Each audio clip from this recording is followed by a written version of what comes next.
2024 సార్వత్రిక ఎన్నికల ముందు ఆంధ్రప్రదేశ్ రాష్ట్రంలో జనసేన పార్టీ అధినేత, జనసేన పార్టీ నాయకులు, కార్యకర్తలు అప్పటి అధికార పార్టీ వైఎస్ఆర్‌సీపీ పార్టీ అధికార పార్టీ నేత జగన్మోహన్ రెడ్డి గారి మీద ఏ విధంగా మాటలు మాట్లాడారో మనందరికీ తెలిసిందే.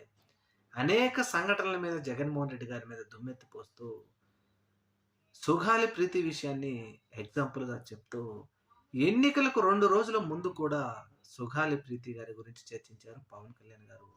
మరి అధికారంలోకి వచ్చిన వెంబడే సుగాలి ప్రీతి విషయం మీద ఏదైనా ఒక నిర్ణయం తీసుకుంటారని ఆశించినటువంటి సుగాలి ప్రీతి తల్లి సుగాలి పార్వతి గారు ఇప్పటికీ 16 నెలలైతున్నప్పటికీ ఏ విధమైన నిర్ణయం తీసుకోలేదు. పవన్ కళ్యాణ్ గారు నా బిడ్డ విషయాన్ని రాజకీయం చేసి ఇప్పుడు వదిలేశారు అని తిరిగి పవన్ కళ్యాణ్ ప్రశ్నిస్తుండడంతో జనసేన పార్టీ నాయకులు తిరిగి సుగాలి ప్రీతి తల్లి పార్వతి గారి మీద దాడి చూస్తే ఈ విధంగా కూడా రాజకీయ నాయకులు ఉంటారా?